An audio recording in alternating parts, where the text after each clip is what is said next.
नमस्कार। जिंदगी विद ऋचा का ये एपिसोड जिसमें हम 2024 को अलविदा कह रहे हैं और 2025 का स्वागत कर रहे हैं, बहुत ही खास है लेकिन बहुत ही अलग है।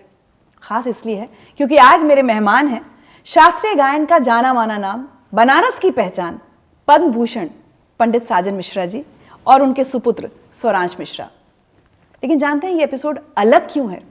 अलग इसलिए है क्योंकि आज बातचीत पंडित साजन मिश्रा से या साजन मिश्रा के बारे में नहीं होगी, बातचीत होगी राजन साजन मिश्रा के बारे में।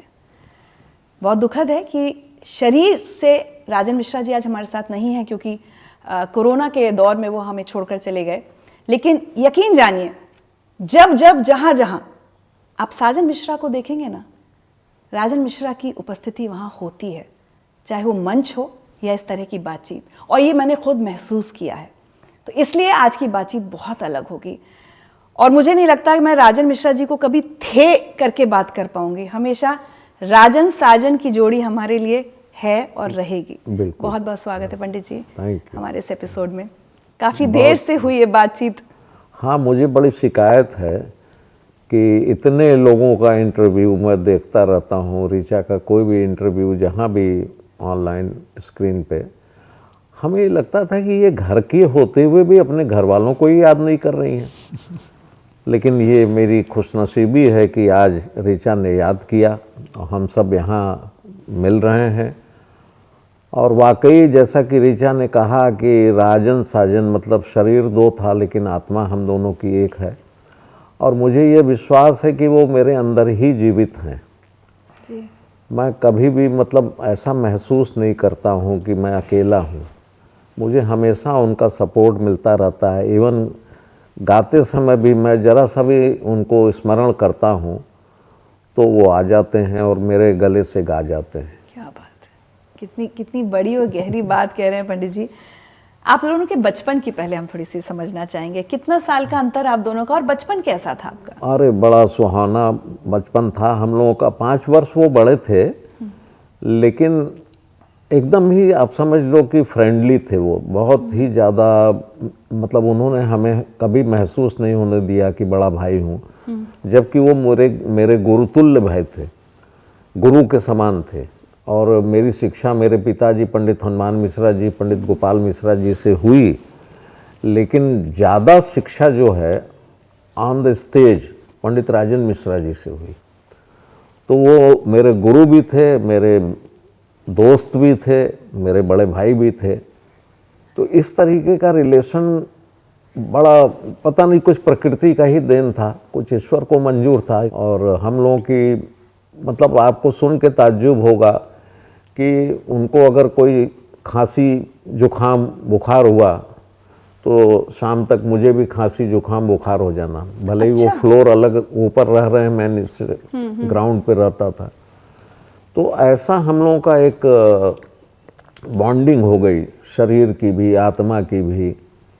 तो ये कुछ प्रकृति का है खेला। हम तो इसको यही मानते हैं कि ईश्वर ने हम लोगों को शायद इसी निमित्त भेजा था। और इस तरीके के इंसान बड़े बिरले होते हैं जो कि कला के साथ साथ व्यवहारिकता जो उनकी थी, व्यवहार कुशल, याद उनकी इतनी याददाश्त इतनी अच्छी थी कि 25 साल भी बाद मिलें तो नाम से बुलाते थे। तो ये सारी गुण उनको विशेष रूप से ईश्वर ने दिया था। और चूंकि मैं इसलिए अपने मेमोरी के ज़्यादा खर्चा नहीं करता था कि भैया को तो याद ही है। कोई मिलता था तो पंडित जी पहचाने तो हम भैया की तरफ देखते थे, अरे यार अजीत सिंह। हमने कहा हाँ अजीत भाई। तो ये सब भी चलता था और बहुत मिस करते हैं उनको। तो स्टेज पे बंदिशों में भी ये होता होगा, कभी आप कुछ भूल जाएं तो आपको पता है कि भैया संभाल लेंगे? हाँ, नहीं स्टेज पे तो वो बड़ा मेरे साथ में वो कलाकारी करते थे। कलाकारी इन द सेंस ये करते थे कि जो राग मैं कभी घर में भी नहीं गाया हूँ वही राग स्टेज पे गाएंगे। अब ये तुम सोचो कि बंदिश भी याद नहीं है, उसका चलन वलन थोड़ा सा रेफरेंस है। अब वो कलकत्ते में एक बार क्या हुआ कि मल्हार फेस्टिवल में हम लोग जा रहे थे, तो वहाँ पे मियाँ मल्हार का प्रैक्टिस हो गया, ग्रीन रूम में सब कुछ हो गया। तो हम दिमाग में भाई कोई चीज़ हो गया ना कि बस गया कि अब मियाँ मल्हार गाना है स्टेज पे, तो उस मिजाज से मैं मियाँ मल्हार के बारे में सोच रहा हूँ। अच्छा गाया बजाया राग था। स्टेज पे गए तो जब कर्टन खुला तो सामने बड़े सारे कलाकार, पूरे कलकत्ता के कलाकार बैठे हुए हैं। तो धीरे से हमसे कान में बोल रहे हैं गौड़ मल्हार गाते हैं। अब गौड़ मल्हार गाते हैं मेरे लिए तो इतना शॉकिंग था। भाई गौड़ मल्हार हल्का सा रेफरेंस था, लेकिन मुझे उसका पूरा स्ट्रक्चर वगैरह, बंदिश वगैरह दिमाग में ही नहीं आ रहा, एकदम शून्य हो गया मैं। तो हम बोले अरे वो ठीक है मियाँ मल्हार। बोले कि अरे यार देख रहे हो सामने कौन कौन बैठे हुए हैं, सब गौड़ मल्हार गाते हैं। उन्होंने कहा हमारे लिए, बोले गा लोगे तुम। और वो ऋचा तुम विश्वास नहीं करोगे, जीवन का बेस्ट गौड़ मल्हार हुआ। हमें भी पता नहीं चला कि मुझे कैसे सारी बंदिशें वहीं याद हो गई, मैं कैसे गा गया। 2 घंटा हम लोग गौड़ मल्हार गाए। तो इस तरीके का वो चैलेंज लेते थे। और एकमात्र आर्टिस्ट हमने देखा कि कभी कोई राग पहले से सोच के नहीं गाए। अच्छा। हाँ, ऑडियंस में जाके ये क्या गाएं यार, तो 2 लोग बगल में बैठे हैं, पंडित जी ये राग सुने हुए बहुत दिन हो गया, चलो यही मिला लेते हैं। My God. रेडियो में तो लिख के आता था कि 8-10 से आपको भैरव गाना है, 11-10 से आपको वो तोड़ी गाना है। वहाँ गए 8-10 लोग मिल गए। पंडित जी भटियार सुने बहुत दिन हो गया, चलो भटियार गा लेते हैं। तो इस तरीके का चैलेंज वो लेते थे और आज वही नतीजा मेरे साथ हो गया है। अब आप वो करने लगे? हाँ, अब मैं मतलब सोचता ही नहीं हूँ। ये परेशान रहते हैं स्वरांश, पापा क्या गाएंगे क्या गाएंगे। हम बोले यार चलो वहीं देखते हैं क्या गाएंगे। जो वो किया करते थे वो अब आप करने लगे? हाँ, कोशिश होती है और वही आके गाते हैं। मुझे तो ये विश्वास है कि मेरे भीतर तुम गाते हो, सुन लो तुम अपना ये स्वर। क्या बात है, मैं इमोशनल ना हो जाऊं, मुझे लगे। ये सत्य बात है, मैं सही बता रहा हूँ। मतलब कई बार ऐसा होता है कि मैं उनको स्मरण करता हूँ ना, हम बोलते हैं कि भैया आके गा लो, तो आके गाते हैं। वो आते हैं, उपस्थित होते हैं, गाते हैं, ये मुझे पूर्ण विश्वास है।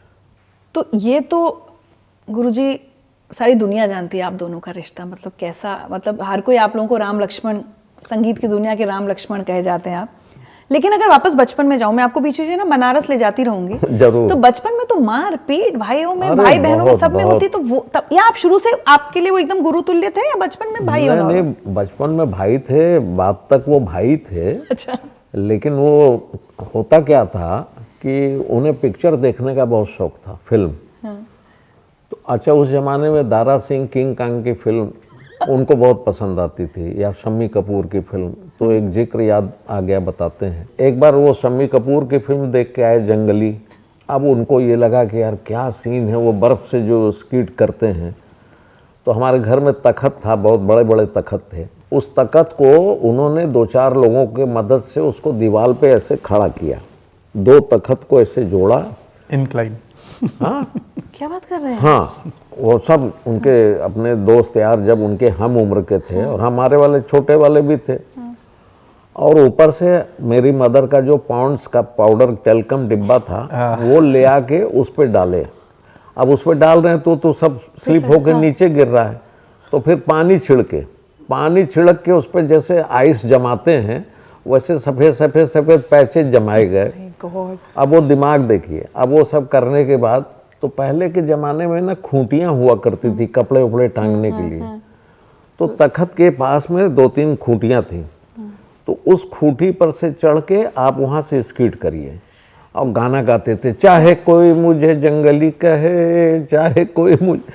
तो अब हम लोग बच्चे लोग अपना दाएं दाएं स्लिप कर रहे हैं, मज़ा भी आ रहा है भाई, स्कीट कर रहे हैं। एक बार अपना 4-5वीं बार में मैं गिरा और मेरा सर फट गया, यहाँ अभी भी स्टिच का एक छोटा दाग है। तो मैं लगा रोने, चीखने, चिल्लाने लगा। तब तक मेरी मदर आई, हाथ में बेलन था उनके, तो दे दनादन राजन भैया को 2-4 मिला। तो इस तरीके की शैतानियाँ बहुत करते थे। बहुत ही मतलब मस्त मलंग आदमी थे वो। बचपन से ही उनका बहुत वो था। कैरम बोर्ड पे राम सीता जानकी का झांकी निकाल रहे हैं। अब कैरम बोर्ड में कितना जान होगा। हाँ। अब हम लोग 4-4, 5-5 साल, 6-6 साल के बच्चे को कैरम बोर्ड पे और 2 बांस बांध के और उसको कंधे पे रख के, जैसे कि वो ये निकल रहा है, कौन सा वाहन था ना, पुष्पक विमान। पुष्पक विमान निकल रहा है, उसमें बैठा के 2 कदम चले तो कैरम बोर्ड का फट गया सब। अब हम लोग नीचे दाएं गिर रहे हैं। अब ये सब खुरापात। अच्छा, मेरे अंदर भी था, रामलीला का इफेक्ट बहुत पड़ता था मेरे ऊपर। मैं डायलॉग वालॉग ऐसे चीख चीख के बोलता था। तो लक्ष्मण जी को जब तीर लग गया था, मेघनाथ ने मारा था, तो राम जी का विलाप, तो वो सब देख के आता था, तो वो था। फिर एक बहुत जोरदार असर हुआ, लंका दहन देखा हमने रामलीला में। तो हनुमान जी अपने पूंछ में आग लगा के लंका को जलाते हैं।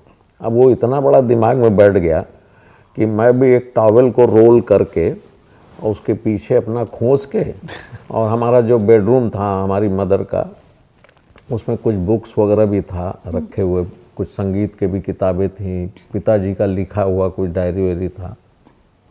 तो मैंने पीछे पूंछ में आग लगाया, जय श्री राम करके अपना कमरा में घूम रहे हैं। क्या उम्र थी आपकी? मेरी उम्र रही होगी 7.5-8 साल। Oh my God। अब वो जय श्री राम के चक्कर में किसी किताब में आग लग गया। अब वो धू धू करके जलने लगा, पूरे कमरे में धुआं ही धुआं। अब धुआं तो मेरे सामने मेरे बड़े गुरुजी का, दादा गुरुजी बड़े रामदास जी का घर है, तो वहाँ हमारी एक बुआ ब्याही हुई थी। वो वहाँ से देखी, अरे अरे देखो आग लग गया, घर में आग लग गया। जब चीखी चिल्लाई तो घर वाले भी दौड़े भागे आए, तो देख रहे हैं अलमारी में आग लगा हुआ है। अब मैं जय श्री राम कर रहा हूँ, जैसे मुझे बड़ी खुशी है कि लंका जल रहा है। बाल्टी से पानी वानी डाल के बुझाया गया, फिर उस पर पढ़ी? हाँ पढ़ती तो बहुत पढ़ती थी। अच्छा, पिटते आप दोनों बहुत थे? हाँ, मतलब बदमाशी करेंगे तो अब पिटाई होगी। अब आज के ज़माने में आप बच्चों को नहीं छू सकते हैं, अमेरिका तो है नहीं, और बनारस हो जाते हैं। मतलब मेरे तक तो रहा है। हाँ, हम भी पिटे, बहुत पिटे। हाँ, मतलब बहुत तो नहीं, एक आध बार तो इनकी भी पिटाई हुई है।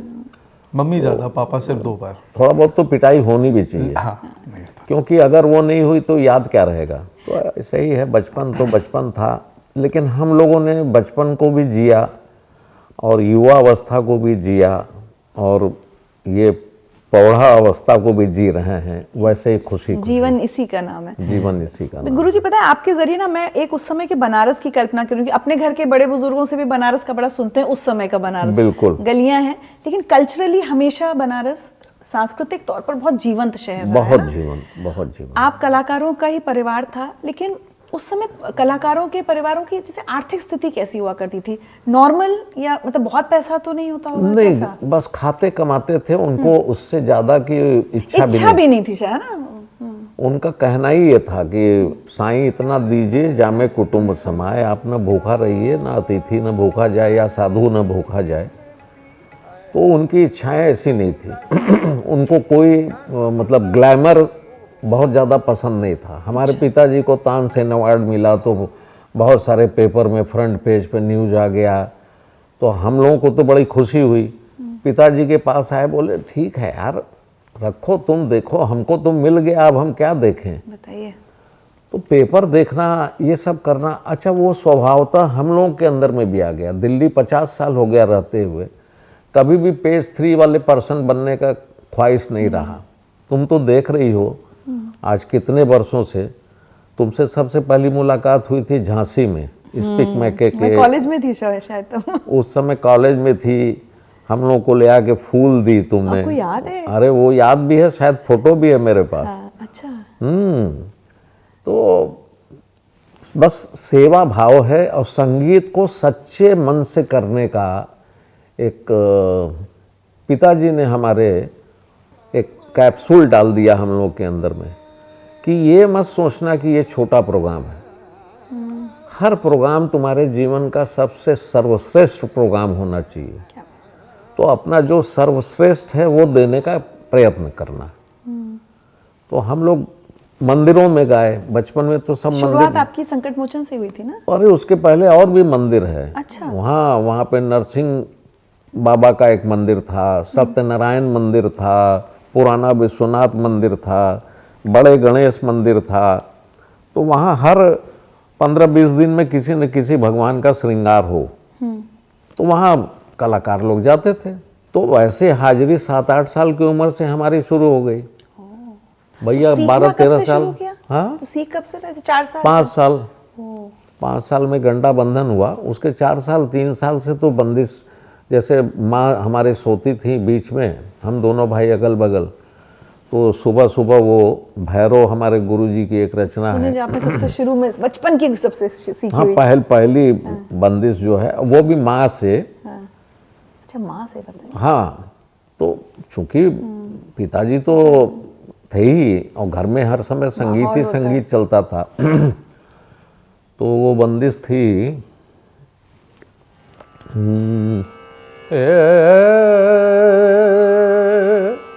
ना रे ना आ ना रे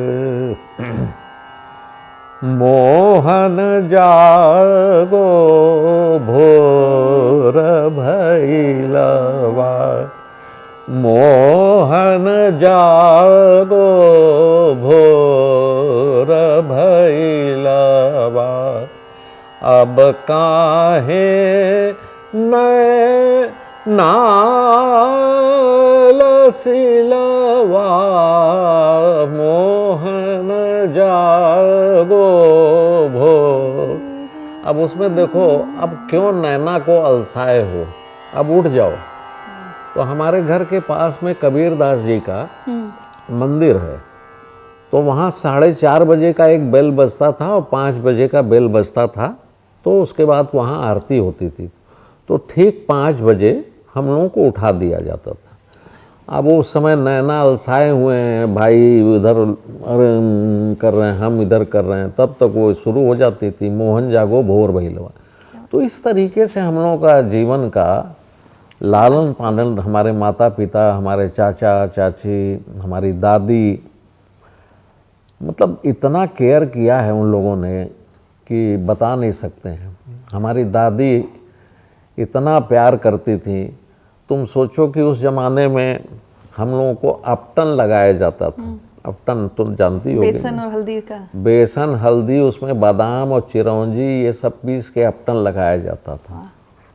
और वो देखिए ना, उसका असर अभी तक दिख रहा है आपकी त्वचा से, आपकी उम्र का पता ही नहीं चलता। और मतलब बादाम, सवेरे 11 बादाम घिस के मदर रखती थी, शहद में मिला के चाटते थे। फिर हम लोगों को 200-200 ग्राम का मक्खन, देसी मक्खन लड्डू आता है बनारस में। अच्छा। बहुत लाइट वेट होता है, उस पर चीनी छिड़क के तो हम लोगों को मिलता था। आधा किलो दूध पीना पड़ता था, क्योंकि 4-5 घंटे का गाना है। तो सवेरे का रूटीन यही था कि 5 बजे उठा दिए जाते थे, 5:30 से लेके 7:30 बजे तक गाते थे पिताजी के निगरानी में।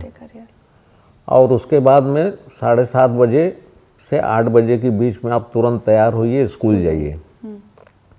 और फिर स्कूल से दोपहर में आ जाते थे 2 बजे, खाना खाइए, सो जाइए। 4 बजे से फिर मुल्तानी शुरू कर दीजिए, मधुवंती शुरू कर दीजिए, पटदीप शुरू कर दीजिए। तो 4 से 6, 6:30, फिर उसके बाद आप रेस्ट करिए। फिर उसके बाद रात में पिताजी बैठते थे 8 बजे से लेके 10:30, 11 बजे तक। तो पार्ट में 8 घंटे का, 6 घंटे का तो रियाज तो चाहिए ही।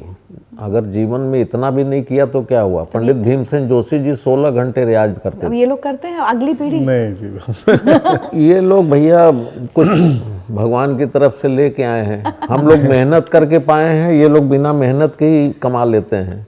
गुरुजी, इनके कान अच्छे हैं, कान अच्छे। हम लोगों से ज़्यादा। नहीं, मैं इस मैटर में तो खैर मैं बोलूँगा कि ये तो खाली सिर्फ आशीर्वाद और प्रेम है जिसकी वजह से चल रहा है। वरना मेरी ज़िंदगी का मैक्सिमम रियाज, वो सोच, आप जानती हैं मैं पहले राइटर और कंपोज़र। अच्छा, एक विजन भी इस तरीके का था क्योंकि कि घर पे और गाना हो रहा है तो तुम थोड़ा म्यूज़िक डायरेक्शन के तरफ करो। मेरा इंटरेस्ट भी था, मुझे अच्छा लगता था लिखना, लेकिन मोहब्बत बढ़ी रही है संगीत से शुरू से। और as a fan, as a बेटा या एज अ शिष्य बहुत कम मैंने नाना को भी देखा और पिताजी लोगों को भी देखा। एज अ फैन मैंने बड़ा देखा, जब भी पापा लोग गा रहे हैं, जब भी प्रोग्राम हो रहा है, बैठे हैं बस उसका आनंद ले रहे हैं, उसके एक्सप्रेशन का आनंद ले रहे हैं, कहाँ है, कहाँ घूम रहे हैं। लोगों को लग रहा है कि आर्टिस्ट हमें एंटरटेन करने के लिए गा रहा है, लेकिन ये आर्टिस्ट तो अपनी ही मौज में लगा हुआ है। ये सारी चीज़ों को देखते हुए और उसी के असर की वजह से थोड़ा बहुत जो भी मैं कर पाता हूँ। अच्छा ऑब्जर्वेशन, हाँ, सुनना कितना जरूरी है। ऑब्जर्वेशन अच्छा हो तो वो बहुत जल्दी ऑब्जर्वेशन का तो पापा सबसे मॉनिटर है हमारे, क्योंकि वो बताएंगे कि जब दादाजी रियाज कराते थे तो बड़े पिताजी को ज़्यादा गवाते थे, और जब सुर लगाएं, आप प्लीज़ बताएं। हाँ, ये भी कहानी है। बचपन में एक तो मैं खेल रहा हूँ स्कूल के ग्राउंड में, वहाँ एक आदमी आए लंबे चौड़े अपने पड़ोसी, चलो पिताजी बुला रहे हैं। हम बोले नहीं, हम खेल रहे हैं। बोले बुला रहे हैं, तो पिताजी बोले थे ऐसे नहीं आएगा तो कान पकड़ के ले आना।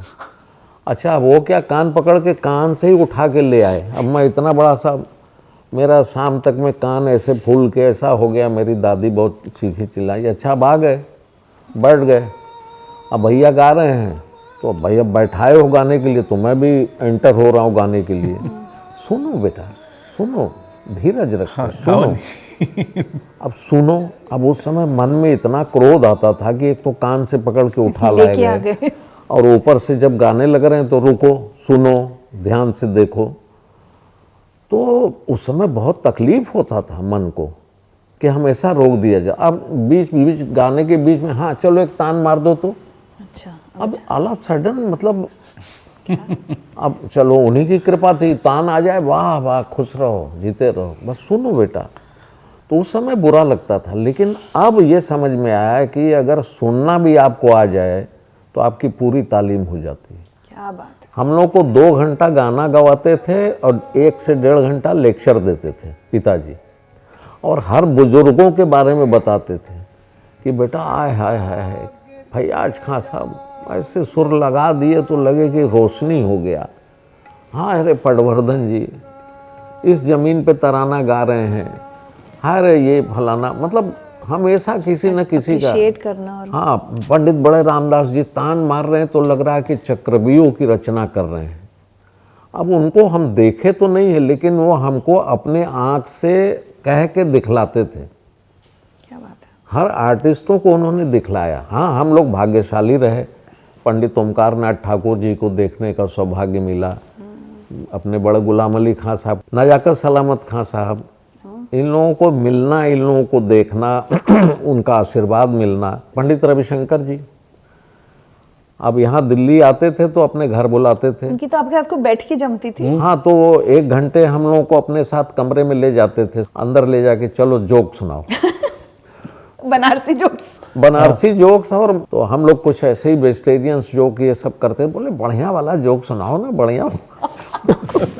तो इतने सहज थे पंडित जी भी, और चूंकि उनका जन्म स्थान बनारस था तो वो 2 ही शब्द सही बोलते थे बनारसी में, का हो, का हालचाल हो बनारस का, सब ठीक हो।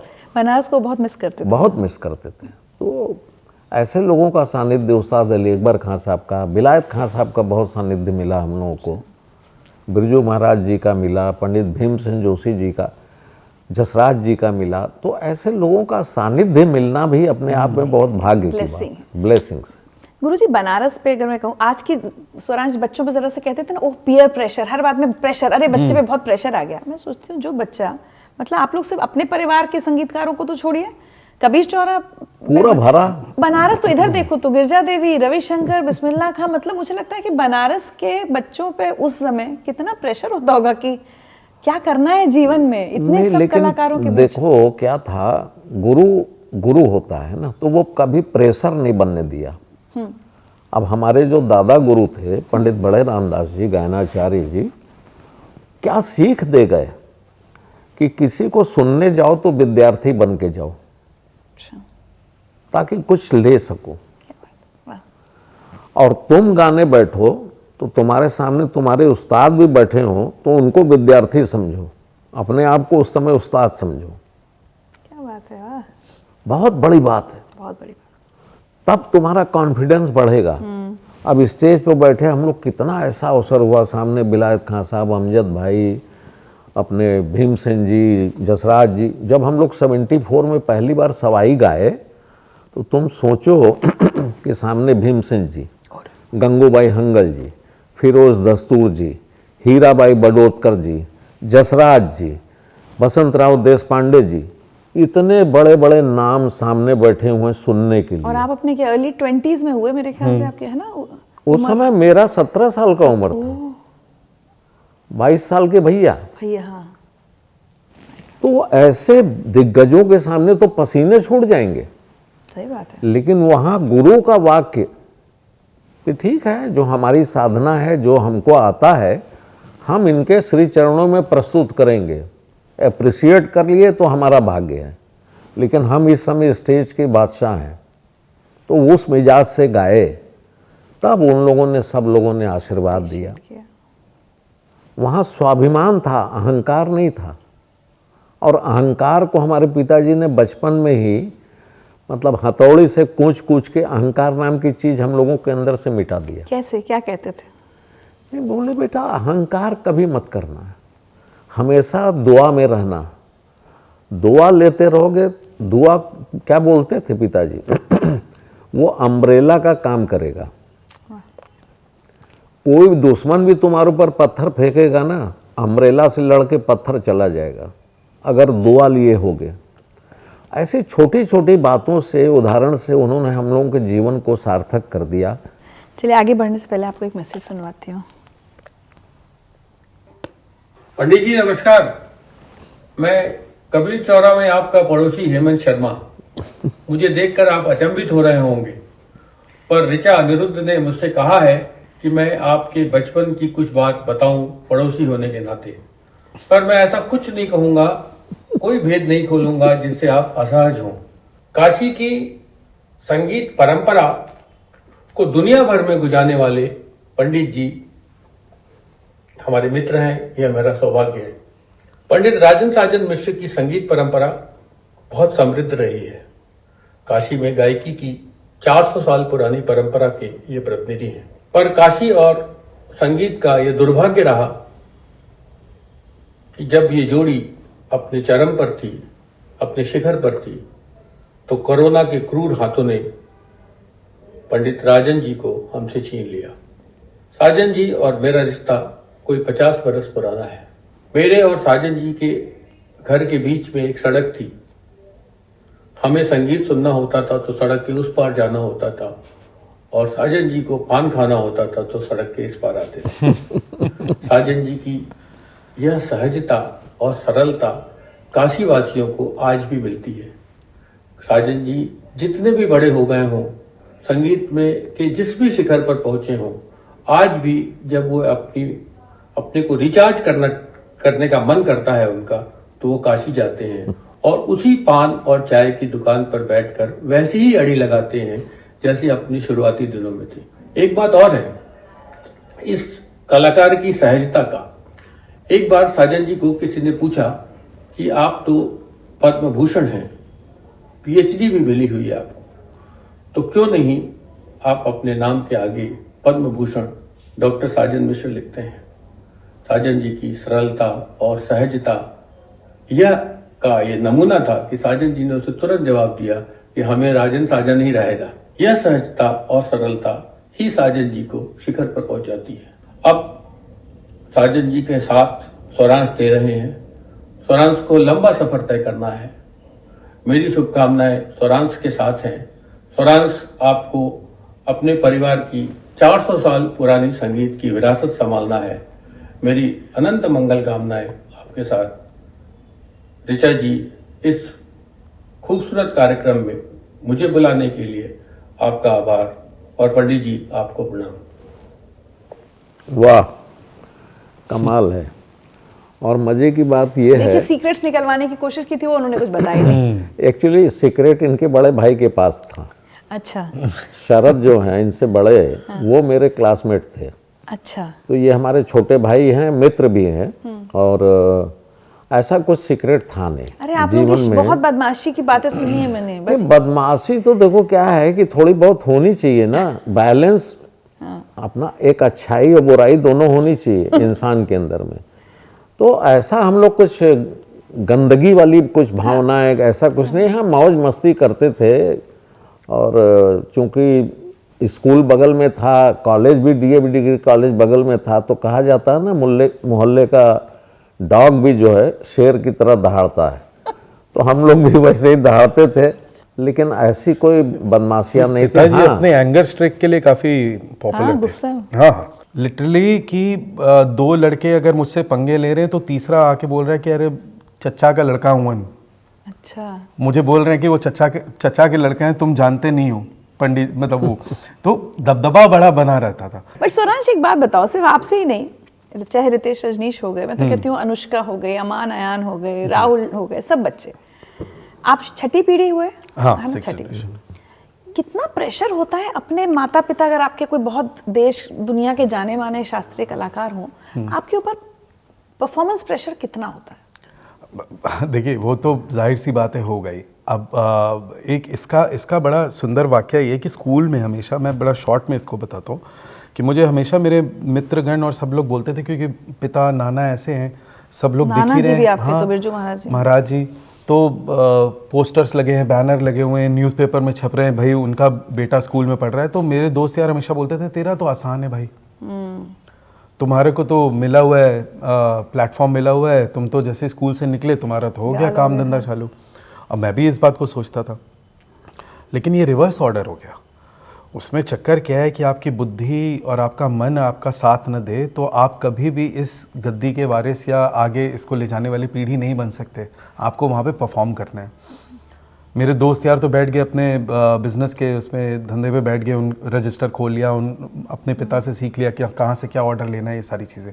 यहाँ तो ऑर्डर आपको खुद ही परफॉर्म करना है। आप मानेंगे नहीं, मैं भी, क्योंकि शुरू से मेरा कॉम्पोजिशन में ज़्यादा ध्यान रहा तो बहुत राग नहीं। आज भी मैं क्या करता हूँ कि जब पापा फाइनल डिसाइड हो जाते हैं तो मैं गूगल खोल के उस राग का वादी संवादी देख लेता हूँ।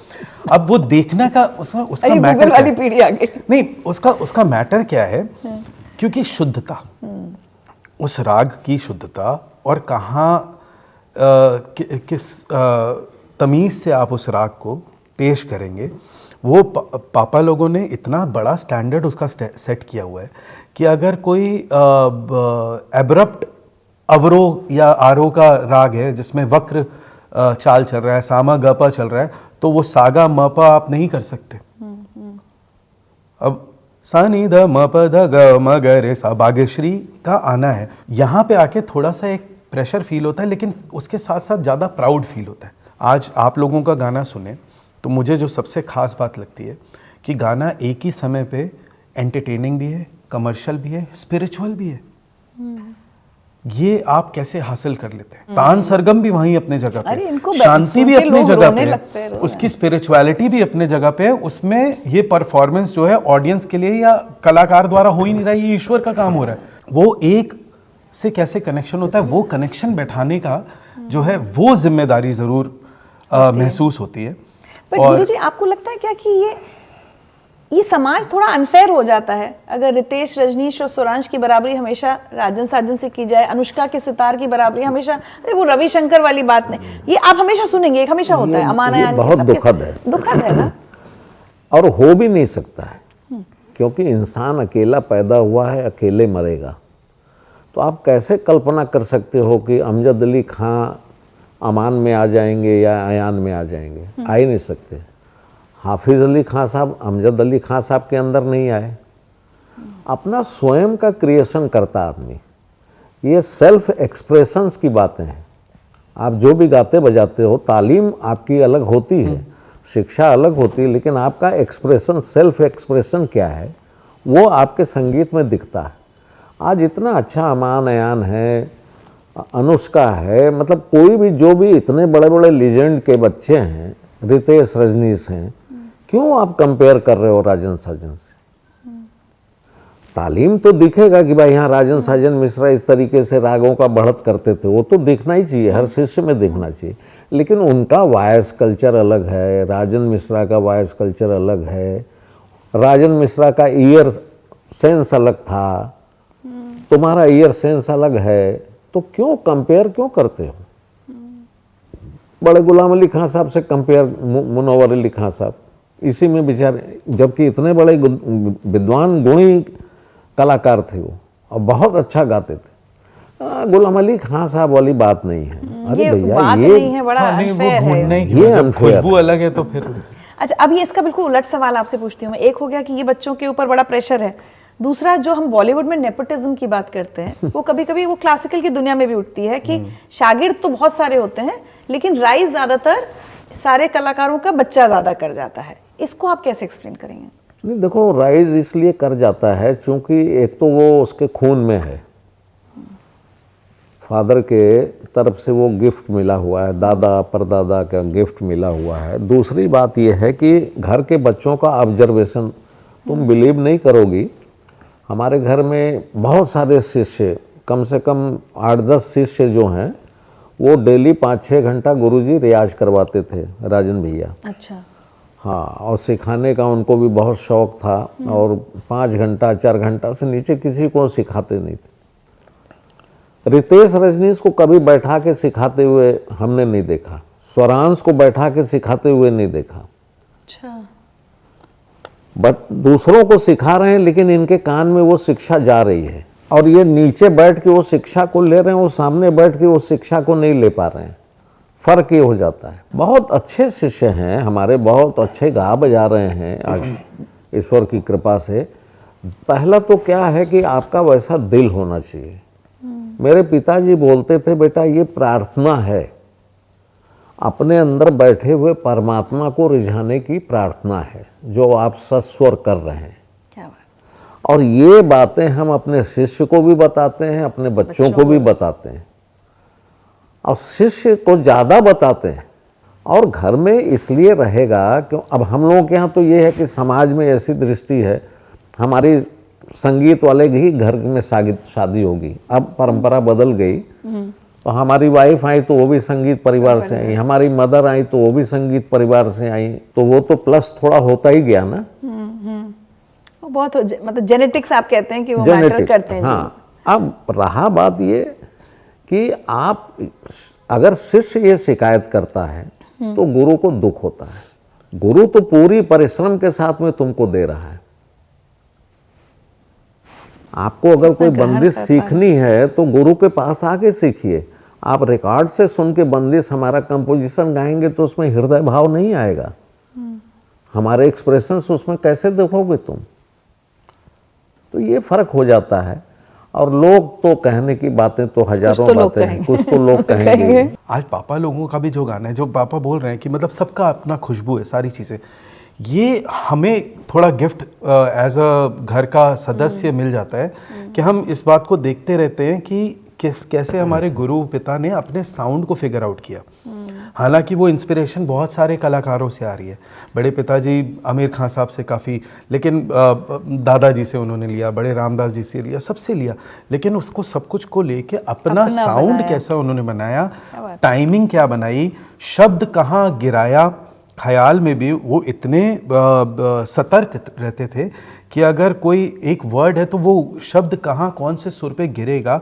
अच्छा, ये सारी चीज़ें फिगर आउट करने के लिए नज़र हमको मिल गई बच्चों को। यहाँ थोड़ा शिष्य रह जाते हैं। और मुझे लगता है वो जब घर में जब आप 24 घंटे रहते हो तो वही माहौल होता होगा, वही बातचीत, गाना कर्म की बजाना, विद्या है ऋचा जी। गुनगुनाना। मैं बता रहा हूँ, हमेशा पापा हमेशा बोलते रहते हैं कि बेटा जो ज़्यादा करेगा उसी को मिलेगा। तुम ये मत समझना कि तुम मेरे बेटे हो तो तुम वारिस होगे और तुम ही लेके जाओगे आगे। सच बात। ये भी उतारने का एक तरीका है। आपको मैं बता रहा हूँ, ये सीधा आके बोलते हैं, कहते तुमसे बहुत फला, कितने सब यंगस्टर्स गा रहे हैं, देखो तान सरगम कर रहे हैं, वो कर रहे हैं तो मिल रहे हैं उनको। बिल्कुल, जो शिष्य हैं वो भी पुत्रवत हैं, जो शिष्याएं वो पुत्रीवत है। तो उस भाव से गुरु तो सबके लिए समान होता है। अब आपका पात्र कितना बड़ा है, ये आप उसके कोई बर्तन है, अगर उसको हम अच्छे ढंग से बिल्कुल मांजेंगे, सफाई करेंगे तो उसमें एक चमक पैदा होगा। तो अगर आपको अपने अंदर में चमक पैदा करना है और लॉन्ग लास्टिंग चमक रहनी चाहिए तो उसके लिए तो उसके लिए आपको मेहनत करना पड़ेगा।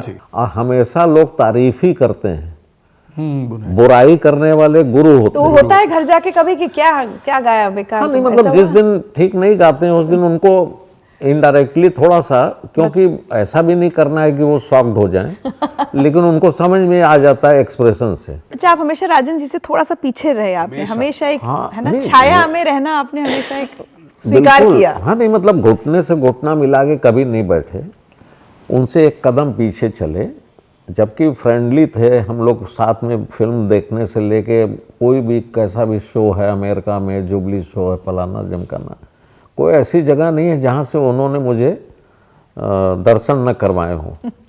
और बोलते थे एंजॉय करो, जीवन है ये जीवन, बहुत मनुष्य का जीवन एक ही बार मिला है, पता नहीं आगे का क्या है, तो उसको पूरा जियो और जी के उसमें से कुछ सीख लो। तो बनारस का गाना हो गया, बजाना हो गया, खाना बनारसी खाने का भी एक अपना मज़ा है, और ख़ास करके बेसिकली मतलब वहाँ का दाल चावल रोटी सब्जी जो है, एक इस मौसम में निमोना बनता है, मटर का निमोना।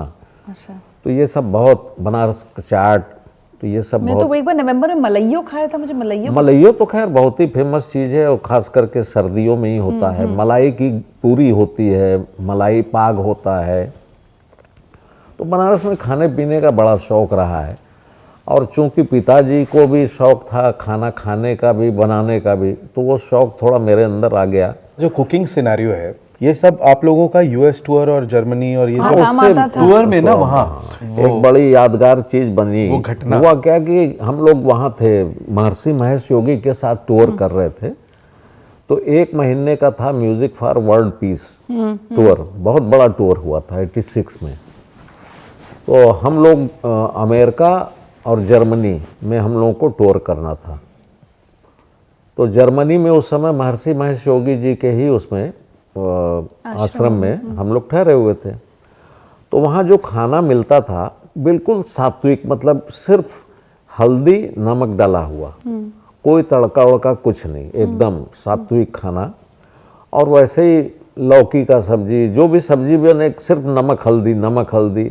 अब हफ्ता भर में तो साहब बनारसी लोगों को घबराहट होने लगी। तो एक दिन उनके भतीजे थे गिरीश वर्मा, उनसे हमने कहा कि भैया थोड़ा हम लोगों को यहाँ से बाहर भी घुमा दीजिए, आए हैं। अच्छा, हॉलैंड और जर्मनी के बॉर्डर पे थे वो, एक फॉलो ड्रॉप करके जगह है, एकदम बॉर्डर है। तो वो ड्राइवर को बोल दिए, हम लोग को ले गया मार्केट। तो वहाँ पे सब्जी मार्केट दिख गया मुझे, मैंने रुकवाया उसको और रोक के अपना चला गया, और जाके वहाँ से प्याज लहसुन अदरक हरा मिर्च खरीदा और ख़रीद के उसको छुपा उपा के ले आया। अब आया साहब, तो जब खाने का समय हुआ तो हमने कहा, महाराज जो थे वहाँ खाना बनाने वाले, हमने कहा महाराज आप आज टिफ़िन में दे दीजिए हम लोगों को। तो 4 आदमी का खाना, दाल चावल सब्जी सब उन्होंने दे दिया। तो हम लोगों को इतना बड़ा बड़ा एक वो मिला था जग, इलेक्ट्रिक जग, जिसमें आप दूध गर्म करके पी सकते हो। अब दिमाग देखो कहाँ काम कर रहा है। हमने अपनी कल्पना में बना लिया कि उस जग में घी डालेंगे और तड़का बनाएंगे और दाल को छौंका मारेंगे। ये सब प्लान चल रहा है। जब प्याज लहसुन खरीद रहा है, वहाँ से आके साहब ले आया, साहब टिफिन भी ले आया भैया, और यह सबको बोल दिया कि आज मिलेगा। तो अब क्या हुआ, देखो क्या हुआ कि जब प्याज वाज ये सब करके, और घी भी वहाँ से चुरा के ले आए थे हाँ, किचन से। अच्छा, घी का अंबार लगा हुआ है वहाँ। तो वो होता था ना क्या, सिरोधारा और घी पिला क्या विरेचन करते थे, तो उसके लिए घी आता था। दाल चावल में तो खाता ही नहीं कोई था।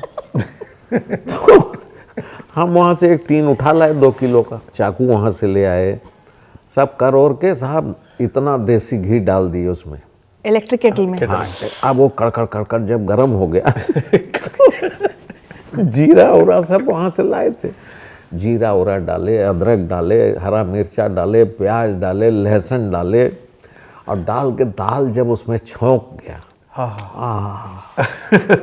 उसका खाली खुशबू से ना मन खुश हो गया कि महीनों का भूखा आदमी जैसे मन खुश हो गया कि आज खाएंगे। और ये सब करके रेडी कर रहे हैं, तब तक दरवाजे पर नॉक हुआ। तो हम बोले कौन है? तो बाहर से आवाज़ आया, मैं गिरीश, महर्षि के सगे भतीजे गिरीश वर्मा। तो हम बोले कि भैया थोड़ा देर बाद आइए, राजन भैया कमरे में चलिए, मैं वहीं आता हूँ। बोले नहीं नहीं, आप ही से काम है। अब मैं वो कैटल क्या करूँ, खिड़की खोल के कैटल बाहर रखा। अच्छा, रखे। प्लेटफॉर्म जैसा था वहाँ रखे, और अपना टॉवल से जो है सब खुशबू उड़ाने का कोशिश कर रहा हूँ। थोड़ा बहुत तो गया, क्या हुआ फिर उसके बाद में साहब 5-7 मिनट बाद दरवाज़ा खोले तो वहाँ एक वेद प्रकाश शर्मा और गिरीश वर्मा दोनों खड़े थे। तो हम इतना दरवाज़ा खोल के गर्दन निकाल के बोले, हाँ। बोले गिरीश भाई क्या बात है? बोले खोलिए तो, अंदर आना है। अरे हमने कहा अंदर क्या करिएगा, चलिए वहाँ। बोले नहीं नहीं, अंदर आना है। अंदर आए, बोले पंडित जी क्या खुशबू आया।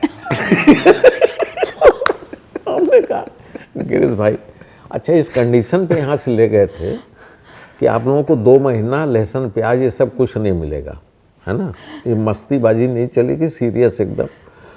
तो हमने कहा देखिए, मन नहीं माना, आज बाजार गए थे ना, वहाँ से ले आए हैं, छौंका दे दिए हैं, इसीलिए तो आए हैं। थोड़ा तो हमको 4 साल हो गया। वेद प्रकाश बोल रहा है, बुलंदशहर का था। बोले गुरुजी 4 साल हो गया, लहसुन कुछ खाए। तो फिर कमरे में ही महफिल जमी। राजन भैया वगैरह भी आ गए, हम लोग बैठ के वहाँ आराम से 6 लोग, 4 की जगह 6 लोग खाए खाना। फिर गिरीश ने कहा कि एक काम करता हूँ गुरुजी, आप लोगों के लिए यहाँ से 2 किलोमीटर दूर पे एक रिजॉर्ट है, वहाँ मैं आपका पूरा बुकिंग कर देता हूँ, वहीं रहिए और मैं वहीं दाल चावल घी नमक तेल घी सब भिजवा देता हूँ, रोज शाम को आऊँगा खाने। तो यही चौंक लगाइए। हाँ, और ये तो नियम हो गया। गुरुजी, बनारस कितना बदल गया आपके बचपन से आज तक? बनारस बहुत बदल गया है, इसका दुख है। दुख इसलिए है क्योंकि वो बहुत सहज, बहुत सरल जगह था। अब वहाँ पे बड़ा कॉमर्शियल हो गया है। मंदिर से लेके मतलब चलना फिरना खाना पीना सब कुछ कमर्शियल हो गया है। सहजता सबसे बड़ी आपकी पहचान है, सिंप्लिसिटी। आदमी वहाँ एक लुंगी बांध के भी घूमता था अपने मस्ती में। पंडित शांता प्रसाद जी पद्म भूषण, जीवन में कभी भी वो ऐसे पैंट शर्ट और ये पहन के नहीं निकले। किशन महाराज जी लुंगी बांधे, ऊपर एक कुर्ता डाले, एक गमछा डाले, टहल रहे हैं, चाय की दुकान पे जा रहे हैं, सब्जी लेने जा रहे हैं। अभी हेमंत जी ने बोला ना कि अभी भी साजन जी आते हैं तो अपनी बैटरी चार्ज करने के लिए उसी अड्डे पर जाते हैं जहाँ चाय पीते थे, जहाँ पान खाते थे। तो लोगों को भी ये लगता है। मैं यहाँ मेट्रो में कभी कभी सफ़र किया हूँ, कर भी लेता हूँ। तो एक दिन एक लड़का मिला, बोले अरे पंडित जी आप इतने बड़े सेलिब्रिटी मेट्रो में। हमने कहा क्या बताऊँ यार, बुरी आदत पड़ गई है मुझे, 30-35 करोड़ से नीचे की गाड़ी में चढ़ने की आदत ही नहीं। अब 30-35 करोड़ का तो बोगी होगा मेट्रो का, अब 30-35 करोड़ की गाड़ी तो मैं नहीं खरीद सकता हूँ, तो इसी में सुख प्राप्त कर रहा हूँ। जो अभी फर्क आ गया ना, वो जो एक हल्का सा लेड बैक एटीट्यूड था बनारस का, वो बहुत ज्यादा एक्टिव लाइफस्टाइल में चेंज हो गया। बनारसी भाग दौड़ करने लगा। हाँ, युवा एक रिक्शे वाले जो हम लोग के एज ग्रुप के लोग हैं वो तो अभी भी वैसे हैं, लेकिन रिक्शे वाले से मैं बोल रहा हूँ, मैंने कहा भैया चलोगे? कहते कितना समय हुआ है? कहते मैंने कहा 1 बजा है। कहते नहीं अभी नहीं चलेंगे, 3 बजे के बाद। क्योंकि वो इंसान अपना ब्रेकफास्ट खा पी के, पान वान जमा के, लस्सी वस्सी पी के रिक्शे पे सो रहा है। कहते अब जब भूख लगेगी तब काम करूंगा। क्या हुआ? ये चलिए आपको एक मैसेज और सुनवाते हैं। प्रणाम करती हूँ भैया, चरण स्पर्श। जहाँ परिवार और गुरु का भाव दोनों मिलकर एक हो जाएं, कुछ ऐसा ही रिश्ता है हमारा आपके साथ। जहाँ दोनों की व्युत्पत्ति एक सी लगे, जहाँ साजन भैया के भीतर राजन भैया के दर्शन हो। एक ऐसा संबंध रहा है आप दोनों के साथ, जहाँ मैंने आपसे जीवन जीने की कला सीखी। आप काशी के श्रृंगार हैं, बनारस घराने की धरोहर आपके हाथों में है। अपने गुरु से आपके बारे में सुनते सुनते हम लोग बड़े हुए।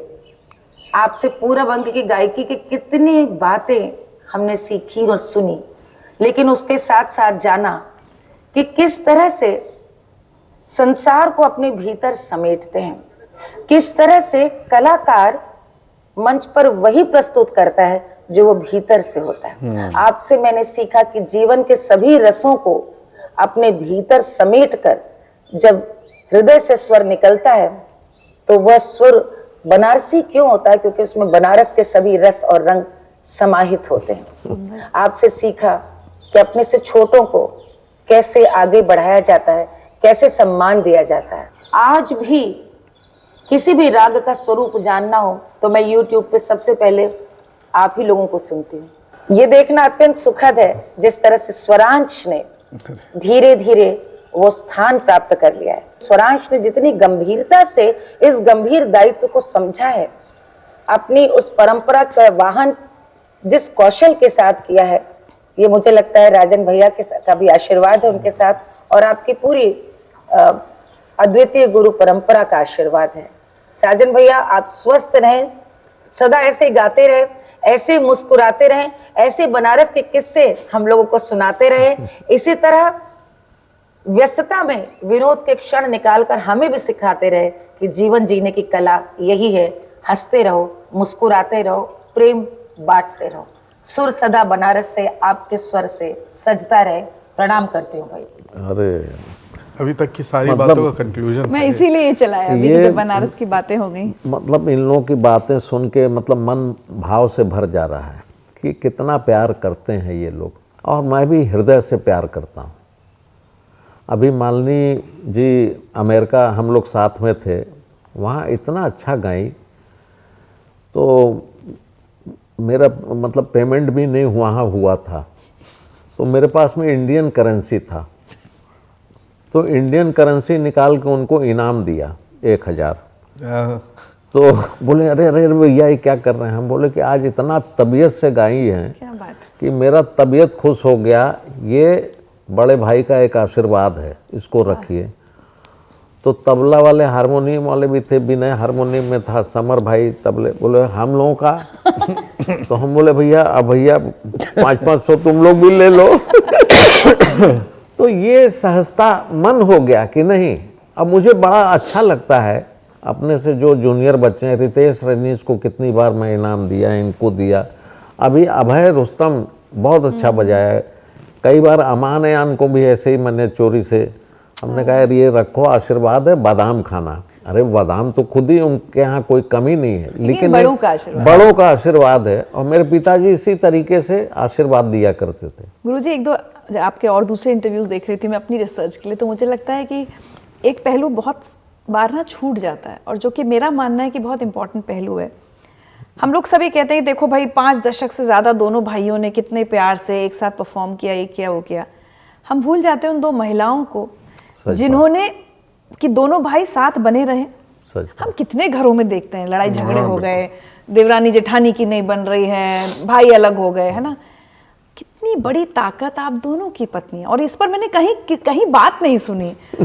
और जबकि मुझे लगता है आपकी स्ट्रेंथ तो वही दोनों रही होंगी कि आप दोनों भाई कभी अलग नहीं हुए। जरूर, और इसमें मेरे माता जी चाची जी का भी बहुत बड़ा रोल रहा है, मेरे पिताजी चाचा जी का भी बहुत बड़ा रोल रहा, और इसीलिए शायद उन्होंने ये संगीत हमको सिखाया कि दोनों भाई गाएंगे तो दोनों भाई साथ में रहेंगे, दोनों भाई का संयुक्त परिवार रहेगा। और ये ताज्जुब की बात है, ईश्वर की ही कृपा से 6th जनरेशन भी अभी कंबाइंड किचन में चल रहा है। ये बहुत बड़ी बात है, और उसका महत्व जो समझेगा उसी को आनंद आएगा। हम लोग तो मैं तो इतनी जगह ये मिसाल देती हूँ आपके देखो क्या है कि बर्तन है तो थोड़े बहुत बोलेंगे, लेकिन उनको शांत कर देना। एक आदमी भी अगर बर्दाश्त करने की क्षमता रख लेता है तो फिर घर सुचारू हो जाता है। आज जो भी घर में इस तरीके का बिखराव आता है वो बहुत छोटी छोटी बातों से बिगड़ जाता है संबंध। सही है। तो उनको दरकिनार करके आगे की सोचना चाहिए। जैसे आप देखिए खिचड़ी में घी डाल दीजिए, पता ही नहीं लगता है कैसे मिल जाती है खिचड़ी के साथ में। तो उस तरीके का जीवन अगर आप बना लें, शिकायतें हर जगह होती हैं, हर आदमी को शिकायत है, इंडिविजुअल स्वतंत्रता चाहिए, लेकिन उनको ये नहीं मालूम है कि कल को कुछ भी अगर आपके घर पे ऐसी आपदा आती है तो पीछे कम से कम कोई तो है। कोई तो देखने वाला है ना, इन इमरजेंसी कुछ ऐसा होता है, तो इसलिए अगर हो सके थोड़ा सा बर्दाश्त कर लो। बर्दाश्त करने से आपका जीवन जो है ना थोड़ा बहुत लगा रहेगा, आपको तकलीफ रहेगी जिंदगी मानसिक तकलीफ में कि अरे हम तो इंडिविजुअल रहना चाह रहे थे, न्यूक्लियर फैमिली। लेकिन अब हम लोग चूंकि हमेशा जॉइंट फैमिली रहे, मतलब हम अपने तो जीवन तक यही चाहते हैं। जब हम बड़ा घर बनाने लगे, मतलब 100 गज से 200 गज में आए, तो भैया ने कहा कि भैया चलो एक एक फ्लोर सबके नाम से बना देते हैं, सबका अपना सेपरेट किचन हो जाएगा। तो हमने कहा मैं नमस्कार करता हूँ, फिर मैं काशीवास करूँगा। अच्छा, ये कब की बात है? ये हो गया करीब 14-15 साल पुरानी बात। तो वो बोले कि क्यों? हमने कहा कि अगर सबका सेपरेट किचन हो जाएगा तो फिर मेरा यहाँ रहने का कोई मतलब नहीं। मैं अपना बना रहा हूँ, वो आप अपना बना रहे हैं, वो रितेश वहाँ बना रहे हैं, रजनीश वहाँ बना रहे हैं, स्वरांश वहाँ बना। तो भैया ने कहा भाई तुम लोगों का क्या राय है? सबसे बाकायदे मीटिंग हो रही। तो सब लोगों ने कहा नहीं सब साथ में रहेंगे, क्यों अकेले रहेंगे? तो उस हिसाब से प्लानिंग हुआ, सब साथ में हैं। तो आपने बात उठाई ना मम्मी लोगों की, ये बहुत बड़ा एक बहुत स्ट्रेंथ बड़ा उनका है। परफॉर्मेंस रहा मुझे है। हमेशा और वो एकदम साइलेंट पीछे। आप लोग तो देखिए लाइमलाइट में है ना। अच्छा, वो दोनों भी बहुत ही बड़े संगीत जगत से कलाकार की पुत्रियां हैं दोनों के। लेकिन परिवार को संभाल कर रखने की मतलब मुझे लगता है क्रेडिट उन दोनों को, बिल्कुल क्रेडिट है। उन दोनों को भी है, हम दोनों को भी है। नहीं, आप लोग को तो है ही। आप तो भाई हैं, अरे भैया निभा लेंगे। भाई भी तो नहीं रहता है। वो नहीं रहते वो लोग वहाँ। वो वैसी मानसिकता भी तो होनी चाहिए ना। बट आज के लोगों को मुझे लगता है हमने परिवारों को सिर्फ एक सीखने शब्द कह दिया कि थोड़ा सा बर्दाश्त हाँ। जीवन को रोशनी दे सकता है। अगर रोशनी में रहना है तो थोड़ा बर्दाश्त कर लो, और कुछ नहीं चाहिए। आज गुरुजी से मतलब संगीत का तो हम नहीं कुछ ना सुन रहे हैं ना कुछ कर रहे हैं, लेकिन आप देखिए लाइफ लेसन्स कितने बड़े बड़े मिल रहे हैं परिवार को लेकर, हर चीज को लेकर। चलिए आपको एक अच्छा सा मैसेज और सुनवाएं। और ये कहाँ से तुम मैसेज सुनवा रही हो? मुझे भी भावुक करती जा रही हो। नमस्कार। अरे पंडित राजन मिश्रा, पंडित साजन मिश्रा देखो, बनारस घराने के पहचान। वाकई लेकिन अफसोस है कि आज पंडित राजन मिश्रा हमारे बीच नहीं है। लेकिन ये हमारा सौभाग्य है कि उनके छोटे भाई पंडित साजन मिश्रा आजकल अपने सुपुत्र के साथ गा रहे हैं। स्वरांश मिश्रा बहुत ही टैलेंटेड है, और राजन भाई के भी बच्चे बहुत अच्छा काम कर रहे हैं, अपने घराने को आगे ले जा रहे हैं, बढ़ा रहे हैं। तो स्वरांश मिश्रा जो हैं ये पंडित बिरजू महाराज के नाते भी हैं, और बहुत ही मल्टी डायमेंशनल, मल्टी फैसेटेड इनकी शख्सियत है। बनारस की लेगेसी को, बनारस की परंपरा को आगे बढ़ा रहे हैं। हम उस देश के वासी हैं जिस देश में गंगा बहती है। तो बनारस की गायकी में, बनारस के घराने में एक रंग है। हमारे साजन भाई को जो तालीम हुई है बंदिशों की, रचनाओं की, ये बहुत कम सुनने को मिलता है कि हर राग में एक से एक खूबसूरत रचनाएं, कंपोजिशंस। और मेरी शुभकामनाएं हैं, खुदा करे ये अपनी मंजिल तक पहुंचे और इनकी सारी तालीम का पूरा फायदा हमारे स्वरांश उठाएं। मेरी शुभकामना है, आशीर्वाद है, प्यार है। हमेशा भगवान इनको लंबी उम्र दे और हमारी परंपरा को आगे ले जाइए। वाह। अच्छा, तुमको सुन के ताज्जुब होगा, उस्ताद अमजद अली खां साहब से मेरी मुलाकात हुई 73 में। अच्छा, इतने पुराने रिश्ते हैं सबके यहाँ। हाँ, ऐवाने गालिब में एक प्रोग्राम था, सदगुरु संगीत फेस्टिवल। तो जब मैं पहली बार इनको देखा वहाँ, तो मैं बड़ा मुग्ध हो गया इनको देख के। और हम लोग के गाने के बाद ये भी आए, बड़ा तारीफ किए, दुआ दिए। तो हमसे बोले आप भी बहुत खूबसूरत हो। मैं भी खूबसूरत हुआ करता था। नहीं आप अभी भी नहीं, अब तो बुढ़ापा है। तो हमने कहा भैया लेकिन आप इतने खूबसूरत लग रहे हैं। तो उस समय से एक प्रेम, और वाकई हम लोग हृदय से इनको अपना बड़ा भाई शुरू से माने। गुरुजी इन्होंने ना एक बड़ी अच्छी बात, जब बनारस के रंग की बात की, हाँ। अब क्या होता है हर कोई शास्त्रीय संगीत नहीं समझता, ठीक है, अब जितने लोग यहाँ बैठे हैं, मैं आपसे जानना चाहती हूँ, अगर आपको किसी को बनारस घराना डिफाइन करना हो कि क्या है बनारस घराना, तो किसी जो नहीं जानता लेमैन को आप कैसे समझाएंगे? नहीं देखो क्या है कि एक तो नाम में देखो कितना बड़ा असर है। बनारस जो ईश्वर ने बना के रस को रखा है। विशेषता ये है कि वहाँ एक शिक्षा दी गई कि गढ़ के गाओ, गढ़ के मतलब पांव जमा के अच्छा। गाओ, और फिर भीड़ के गाओ, लड़ के गाओ। अच्छा, तो उसका शाब्दिक क्या है?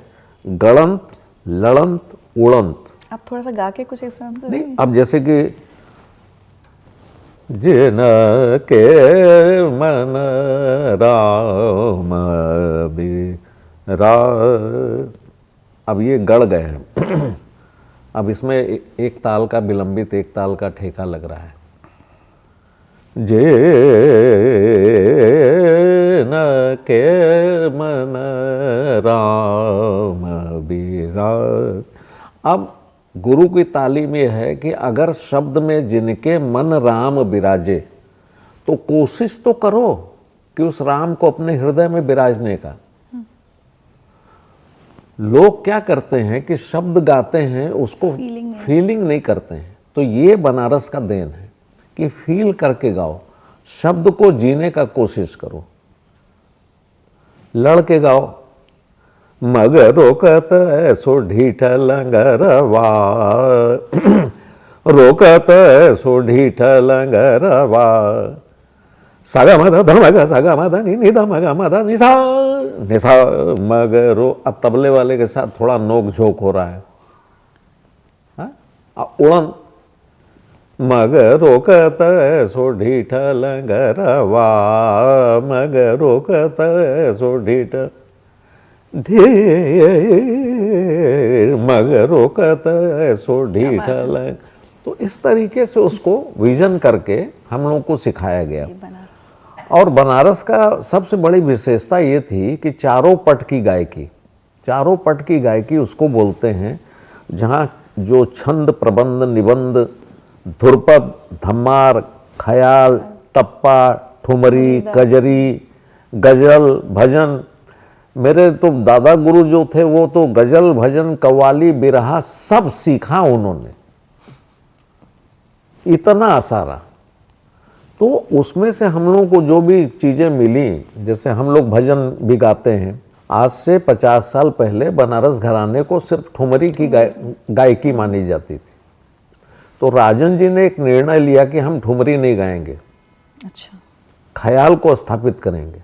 तो 40 साल तक राजन जी और साजन मिश्रा ने कभी ठुमरी गाया ही नहीं। जब पूरे विश्व में स्थापित हो गया, हर घराने वाले मानने लगे कि नहीं बनारस घराना है, ख्याल में भी है, तब अपने शौक के लिए ठुमरी भी गाने लगे। फिर टप्पा, भजन, ये सब भी जुड़ गया। तो इसके पीछे बहुत बड़ी कहानी है, त्याग है, और उसको प्रतिस्थापित करने में कितना बड़ा योगदान रहा है राजन मिश्रा जी का, इसको भी कभी बनारस वालों को भूलना नहीं चाहिए। पंडित जी, संगीत के साथ साथ एक और चीज, और मुझे लगता है जो साथ साथ ही चलते हैं हमेशा, आध्यात्म। ओशो से बहुत जुड़ाव रहा आप दोनों का, खासकर मुझे लगता है राजन जी का ज्यादा। थोड़ा सा वो जानना चाहेंगे, कब कैसे हुआ वो कनेक्शन? 82 या 83 में हम लोग गए थे वहाँ एक फेस्टिवल में गाने, पूना। अच्छा। तो राजन जी को बड़ी इच्छा थी कि ओशो के दर्शन हो, अपॉइंटमेंट भी मिल गया। उस समय उनकी सेक्रेटरी माँ शीला हुआ करती थी कि नेक्स्ट डे आपको मॉर्निंग आना है, और नो परफ्यूम, नो साबुन, मतलब शैम्पू साबुन कुछ नहीं, एलर्जी है ओशो को। उसके एक दिन पहले रात में हम लोग का कॉन्सर्ट था। हम लोगों के बाद पंडित शिव कुमार शर्मा जी, जाकिर भाई का साथ में था। तो नेचुरली हम लोग गाने के बाद तो हट नहीं सकते थे, तो उन लोगों का भी कॉन्सर्ट सुना। और फिर उसके बाद करीब 1 बज गया रात का। फिर आए, साथ में खाना वाना खाए, तो 2:30-3 बजे करीब हम लोग सो गए। तो थोड़ा लेट उठे तो आश्रम में फ़ोन किया राजन भैया ने, तो उन्होंने कहा वो टाइम तो निकल गया है, अब उसके बाद ओशो नहीं मिल सकते हैं अभी, फिर कभी नेक्स्ट टाइम।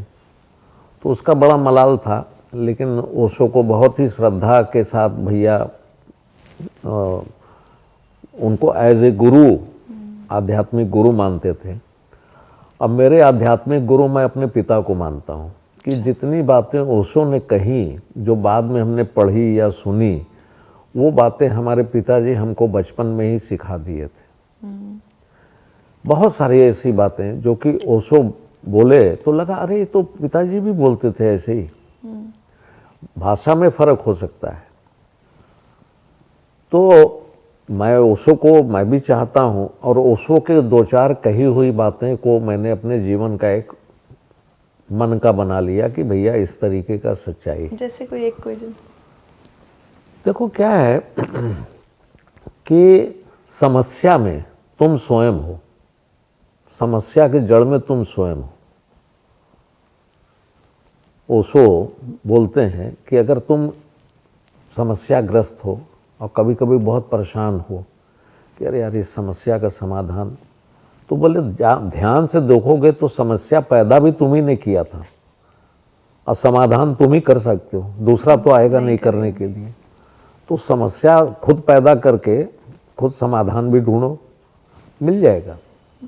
तो ऐसी छोटी छोटी उनकी कही हुई बातें हैं जो कि सच्चाई है। और निषेध, किसी के ऊपर निषेध मत करो। अब जैसे बच्चा है, ये मत करो वो मत करो, उसको रहने दो, अपने नेचर के साथ जीने दो। यही जब कॉलेज में थे तो भाई दोस्त यार हैं, कभी कोई पार्टी हो रही, कहीं लेट नाइट आ रहे हैं, तो बाप होने के नाते मैं निषेध लगाने लगा। हमने कहा ये कौन सा तरीका है, क्योंकि हम जिस डिसिप्लिन में पले थे वैसा नहीं। हमारे यहाँ तो 10:30 बजे दरवाजा बंद हो जाएगा, मैक्सिमम 11 बजे तक आ जाओ अंदर। तो एक दिन ऐसे ओशो को पढ़ रहा था तो उन्होंने कहा कि निषेध जो है लगाना ही नहीं चाहिए। तो वो समझ में आया, हमने कहा अब छोड़ दो, हुई है वही जो राम रचि राखा। छोड़ दिया, कहना छोड़ दिया, बोलना छोड़ दिया कि ठीक है आ रहे हो, मिल रहे हो, ठीक है। उस विषय में बात ही नहीं कर रहे। खुद ब खुद एहसास हो गया कि यार ये तो टोकते थे, रोज बोलते थे, अब तो बोल ही नहीं रहे हैं। एहसास जैसे ही हुआ, इन्होंने वो सब रात्रि जागना ये सब काम हो गया। तो निषेध किसी चीज का मत करो, स्वयं से वो सुलझेगा, अपनी समझ खुद हाँ डेवलप होगी। तो बहुत सारी ऐसी बातें हैं। और पिताजी भी एक देखो उस पर डिसिप्लिन पे बता दे, एक याद आ गया, वो भी बड़ा बढ़िया जिक्र है। बनारस 2-4 महीने पे जाते थे पिताजी, जब थे माताजी तो जाते थे, तो अपने दोस्तों यारों में हम भी कभी कभी फंस जाते थे। तो 11 बजे का डेडलाइन तो था, लेकिन एक दिन कुछ ज़्यादा लेट हो गया, 12:15 हो गया। अब मैं नीचे से अम्मा अम्मा कर रहे हैं, क्या अम्मा सुनेंगी, सो रही हैं, 12:15 17 हुआ है।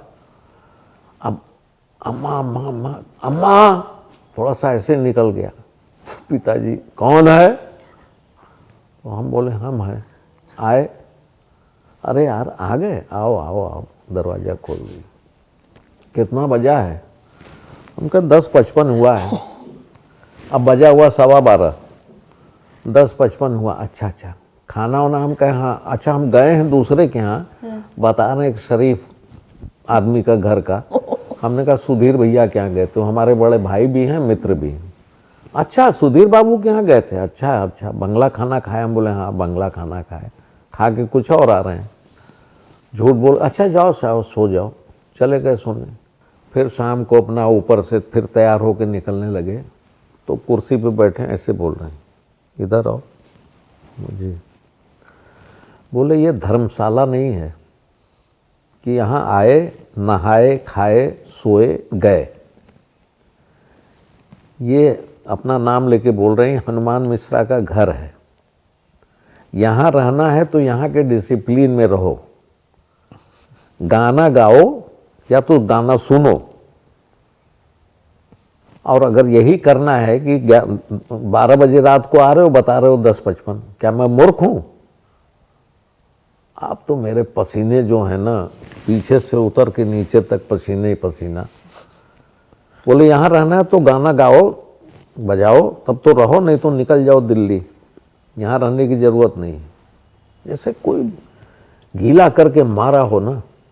तो मैं गया, वैसे ही कपड़े उपड़े उतारा और आ गया नीचे, अपना तानपुरा खोल के। तो जब थोड़ा देर में मिजाज तो खराब हुआ कि भैया वहाँ इंतज़ार हो रहा होगा, थोड़ा देर में गाने बजाने लगे। तो आके बोले ये काम आएगा बेटा, वो अड्डेबाजी काम नहीं आएगा।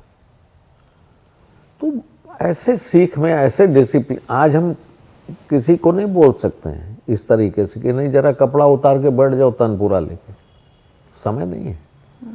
लेकिन हम लोगों का लालन पालन ऐसे डिसिप्लिन वे में हुआ कि वो कहते थे गेट आउट, सीधा बोलना है। उनको कोई प्रेम मोहब्बत नहीं था। हाँ, मुझे लगता है वो असली प्रेम था, वो सच्चा असली प्रेम था, जीवन बना दिए। आज महसूस होता है, सुनो बेटा, पहले सुनो। सुनना सिखा दिया कि गाना आगे आधा। अरे एक दिन ऐसे भी एक शिष्य को सिखा रहे थे, बोले यार क्या अच्छी बंदिश याद आई है देवगंधार की, सीख लो बेटा। तो हम अब कपड़ा पहन के हम निकल रहे हैं, दोस्त बाहर खड़ा है मोटरसाइकिल लेके। हमने कहा जी हम आते हैं, चले गए। शाम को आए, हमने कहा वो देवगंधार वाली बंदिश कौन सी यार? अरे हमने कहा सवेरे आप भरत भैया को सिखा रहे थे देवगंधार। हम नहीं याद नहीं यार, क्या बूढ़े हो गए बेटा, भूल गए, नहीं सिखाई, ये छोड़ के गए। हाँ छोड़ के गए। ये तो बड़े पुराने लोगों का डिसिप्लिन। तो बहुत सारी यादें हैं, बहुत सारी बातें हैं। थोड़ी सी बातें मुझे लगता है स्वरांश से की जाए। स्वरांश, अरे आप तो आज की बिल्कुल, पीढ़ी के ये हैं, भी मेरी बातें आज की हैं। पीढ़ी है, इसलिए आपसे हम रैपिड फायर करेंगे। अरे और क्या उसके बात। बाद आपका एक मुझे वो अघोरी सुनना है, उसके बाद गुरुजी से एक दो सवाल और एक दो मैसेजेस हैं। अरे बस। फिर rapid fire, first time in my life.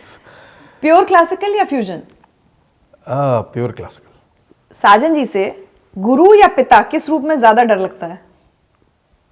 दोनों ही रूप में। मैं हमेशा बोलता हूँ भगवान जब तक आके बिगाड़ेगा, पिताजी थप्पड़ मार के सब ठीक कर चुके होंगे। नहीं डर तो नहीं है, प्रेम है वो। लेकिन किस रूप से थोड़ा सा ज्यादा डरते हैं? यार ये पिताजी वाले रूप में ठीक थे, अभी गुरु बन गए। पिता।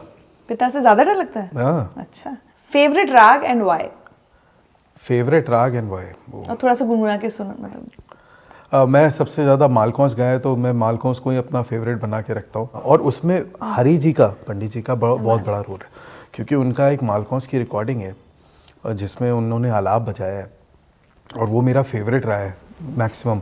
तो 2-3 महीना मैंने भी 6-7 घंटे का रियाज़ किया एक टाइम पे, ज़्यादा नहीं, 2-3 महीना। उस टाइम पे मेरा हमेशा शेड्यूल में होता था कि मैं वो उनका वो मालकौंस सुन के ही सोता था। रे ना रे ना रे ना रे रे ना रे ना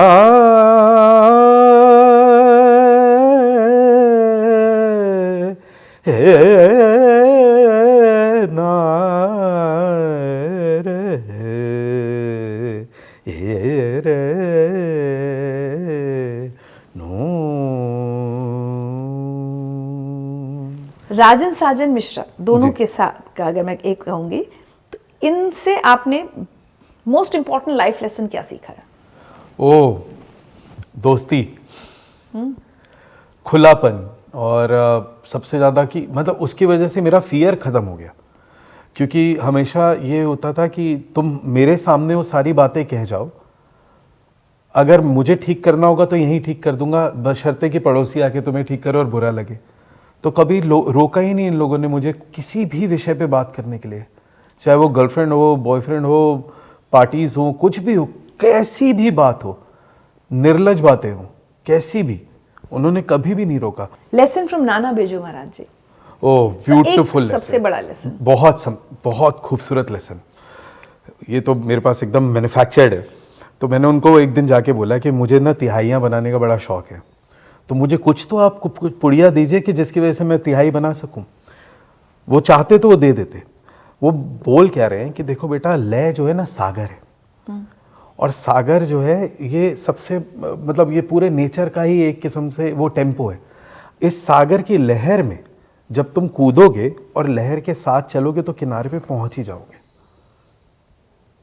उसके विपरीत या उसके विरुद्ध जाने का काम मत करना, कभी किनारे पे नहीं लगोगे, डूब जाओगे।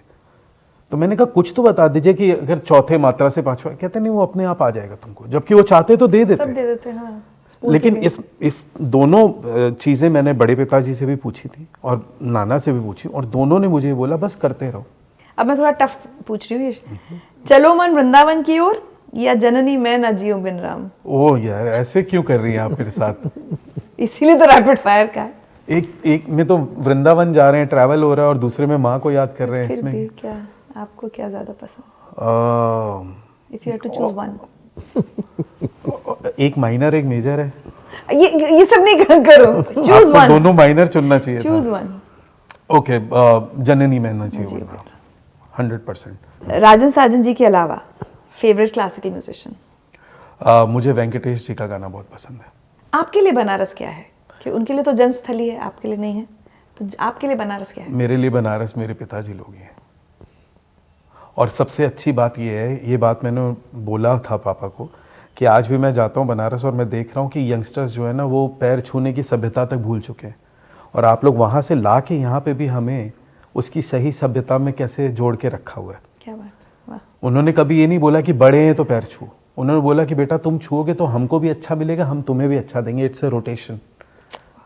मैं एक एनर्जी आपको दूंगा, अपनी जवानी की एनर्जी दूंगा, और मैं तुम्हें अपने बुढ़ापे का एक्सपीरियंस तुम्हारे सर पे हाथ रखूंगा, तो ये जो सर्कल बनेगा, वाह क्या बात, ये हमारे अंदर एक एनर्जी नेगेटिव पॉजिटिव का जनरेट करेगा, जिससे हमारे जीवन चलेगा। क्या बात है। आपकी फेवरेट बनारसी डिश? ओ दाल चावल।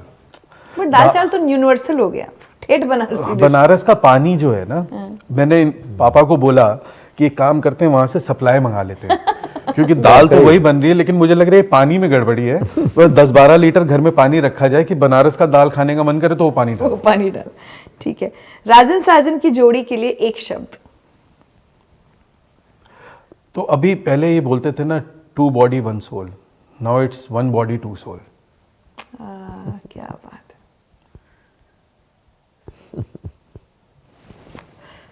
पीछे से ऐसे मोमेंट्स आ जा रहे हैं ना जो बड़ी, और ऐसा लग रहा है कि बस वो यहीं बैठे हैं, सच बात। सुन रहे हैं। अरे बहुत मिस कर, इसमें तो खैर कोई दो राय नहीं है। मेरी एक बहुत प्यारी एक तस्वीर है रविशंकर सेंटर पे, आप दोनों के बीच में मैं खड़ी हूँ, ऐसी लाडली बच्ची की तरह खड़ी हूँ, और कई बार फोटो मतलब खोल के वो फोटो सच बात है, बड़ी अरे याद है। अभी तो हम अंत की तरफ बढ़ रहे हैं, वरना कोविड टाइम में इतनी मस्ती कराई है आप दोनों ने। ऊपर से फोन करके बोलते थे तुम ऊपर आ रहे हो, मैं नीचे आ रहा हूँ, और फिर नीचे आके हमने म्यूजिक गाना बहुत बहुत बड़ा मस्ती। सुनते थे, म्यूजिक मैंने इन लोगों की जो- चंपी करी है, बड़ा नसीब है मेरा। इन्होंने वो हेयर कट वगैरह हेयर किया। कट, शेव, चंपी सब।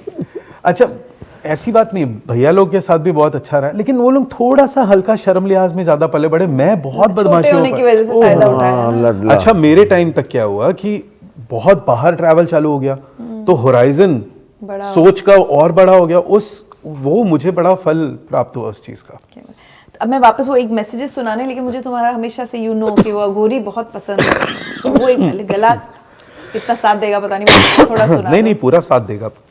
इनफैक्ट अघोरी मैंने पहले लिख लिया था, लेकिन वो जो संपूर्ण हुआ था वो आपके घर पे सबसे पहली बार, हमारे घर पर गणपति जी के सामने सबसे पहले हाजिरी लगी थी। हाँ, और वो हमेशा सबसे मेमोरेबल पल रहेगा। मैं पढ़ता हूँ। हाथ कपाल गले मुंड की माल अरु भस्म रमाय त्रिपुंड लगाए, नाचित डमरू के ताल बवंडर छलकत मदिरा काट कमंडल, घोर अघोरी नर कपाल धृ त्रिशूल कोरी, भांग भंग चढ़ी लाल लाट तुरे नैन त्रिलोचन, नंग न देह करे ताप विमोचन। तिरकट मलंग भय शिव शरीर शिव शिव शिवंग भय ओम नमो महाकाल पुकारा गरज गरज बदरा मृदंग के तरंग में प्रसंग में हो अभिभूत तुम प्रसन्न भय डिम डिम डिकाक डमरू की वाक बाजत विपाक रखियो है ताप घुंगरू झनाट झनाट झन झन तांडव की नाच नाच नाच रुम बम बम काशी विश्वनाथ रुम बम बम जय हो महाकाल के भक्त हो कि तुम मुक्त सिद्धि से युक्त भक्त की तरंग में मलंग हो प्रचंड हे शिवांग दुविधा कृपालु तुम दूर करो कविता कृपालु तुम पूर्ण करो तुम निदान उचान महान प्रबल मैं कृतार्थ पार्थ हूँ बहुत विचल पर तुम अविचल हो श्रृंगी विराजे भस्म बले तुम भभूत साजे कृधान करे जब भुजा को खोले कृतान बिजुरिया आकाश बोले झरी झरत झरी झरत झरी झरी झरी कहत तुमरी ही बखान करे ब्रह्मांड भी बोले कहत कवि जन जन के भंजन की जय हो जय जय हो जय हो शमशान के राजा भय मृत्यु जन्म का त्यागे तुम ऐसे ध्यान को साधा भूत पिशाच भी थर थर कांपे तब कबहू समक्ष न आवे जब तुम मन से श्राप दिए हो शिव काली का जाप किए हो लाल लहू से खेरत होरी चीलम गांजा धूम मचोरी वर्ष वर्ष जब जाप किए हो तब कहलाए तुम नाम अघोरी तब कहलाए तुम नाम अघोरी तब कहलाए तुम नाम अघोरी। वाह, बहुत बहुत सुंदर। Thank you. चलिए अब आपके लिए मैसेजेस जो बचे हुए हैं सुनवा देती हूँ आपको, है ना? सुनवा दीजिए। साजन भाई, ओहो विशु भाई, आपको बहुत बहुत मुबारक हो, बधाई हो। आपने जो उपलब्धियां की हैं अपनी ज़िंदगी में बहुत कम लोगों को नसीब होती हैं, और जो घरानेदार गायकी है आपकी बनारस घराने की लाजवाब है। आपके साथ मेरी जान पहचान या दोस्ती कहिए बहुत पुरानी है, बरसों पुरानी है। हम लोग कितना साथ में समय अपना गुजारा है हम लोगों ने, बल्कि तो आप तो मेरे पिताजी के साथ भी चेस खेले हुए हैं। और क्या आपके जो जोक्स हैं वो अभी तक याद आते हैं मुझे। आप एक ऐसे व्यक्तित्व हैं जिनसे मिलकर बहुत सुकून शांति मिलती है। बहुत ही सरल हैं आप, मृदुभाषी हैं, और आपका हृदय सोने जैसा है। हम बहुत लकी हैं कि आपसे दोस्ती हमारी है। और आपके जो पुत्र हैं स्वरांश, वो भी बहुत टैलेंटेड हैं और आपके साथ गा रहे हैं आजकल।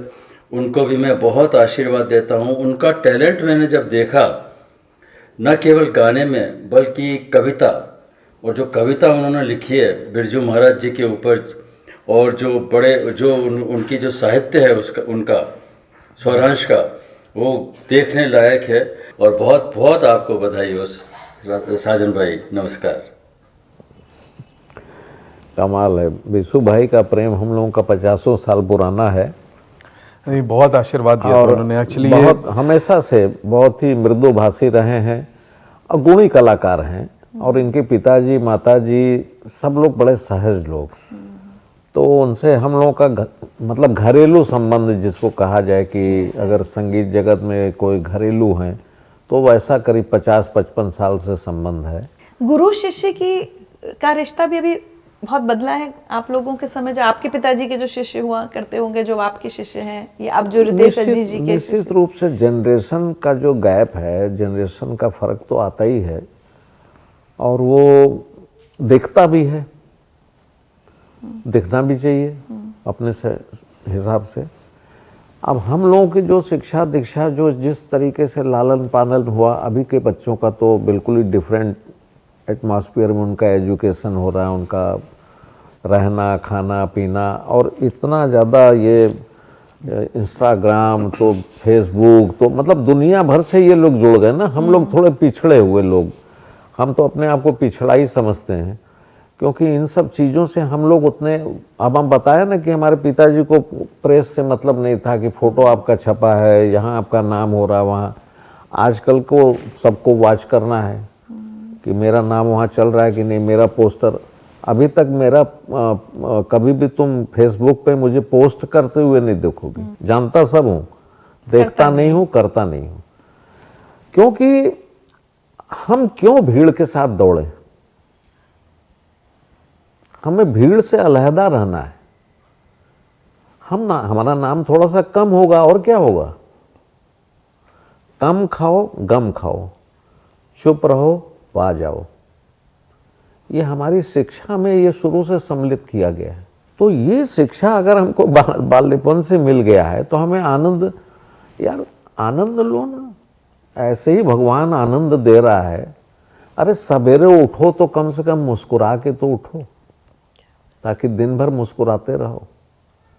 रात में स्ट्रेस लेके सोए हो, सवेरे भी उठ रहे हो तो स्ट्रेस में उठ रहे हो।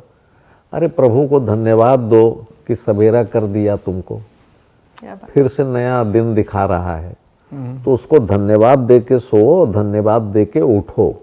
चलिए, आपको लगता है आपकी जो छठी पीढ़ी है, तीनों जो है, रितेश, रजनीश और स्वराज, आपका संगीत, आपके जो परिवार की धरोहर है, वो अब सेफ हैंड्स में है, सुरक्षित हाथों में? निश्चित रूप से ये बच्चे लोग तो रितेश, रजनीश, स्वरांश के हैंड में तो है ही है। हमारे और भी शिष्य हैं, उन लोगों के भी हैंड में है। उन लोगों को भी ऐसे सिंसियरली सोचना चाहिए कि मतलब हम झंडे के हम भी हकदार हैं, हमारी भी जिम्मेदारी है। तो उस भाव से उसको लेके आगे बढ़ें, और जो हमारे पिताजी, दादाजी, इन लोगों ने जो एक बीज बोया है, आज फल निकल रहा है, तो उसका आनंद लीजिए। चलते चलते गुरुजी, एक तो कुछ आखिरी में कुछ सुनना चाहेंगे आपसे, कुछ ऐसा गा दीजिएगा जिससे हमारे ऊपर कॉपीराइट ना है। आजकल म्यूजिक कंपनी कॉपीराइट दे देती। एक बात लेकिन जरूर मैं चलते चलते कहना चाहूंगी, कई बार जब सुबह उठ के ना मन करता है, या ऐसी मन उदास है कुछ है, तो आंख बंद करके या तो चलो मन वृंदावन की ओर सुन लिया, या जननी, आंखों से आंसू बहते हैं। आप लोग जब उसको गा रहे होते हैं तो आपके अंदर क्या चल रहा होता है जब सुनने वाला रोने लगता है? कई बार वही रोमांच जैसे हो जाता है, आंख से आंसू आ जाते हैं, कभी अच्छा सुर लग जाता है, और उसी के प्रयास में है कि हमेशा अच्छे अच्छे सुर लगते रहें और आंसू निकलता रहे अपना। कॉन्सर्ट्स में एक आध बार आता है, वो पल आता है कि गला रुध जाता है, 8-10 सेकंड के लिए फिर गा नहीं सकते हैं, बात नहीं कर सकते हैं, आता है वो पल। अच्छा, रोमांचित हो जाता है मन। और उस समय जो एक पल के लिए जो कुछ कलर्स आते हैं ना, उसको हम अपने शब्दों में व्यक्त नहीं कर सकते।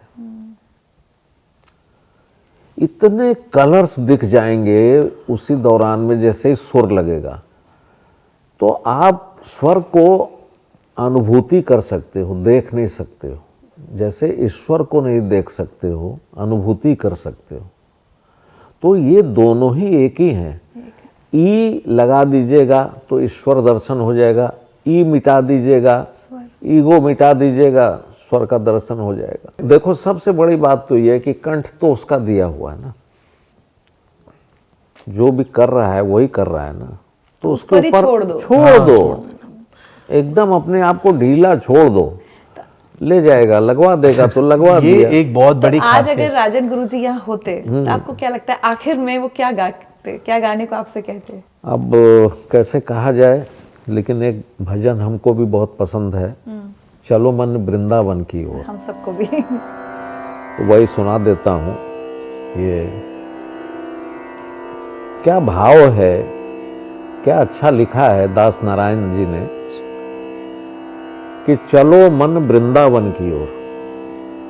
अपने मन को कह रहे हैं कि हे मन, चलो, उठ जाओ, जाग जाओ। तो उस पे ये भजन है, चलो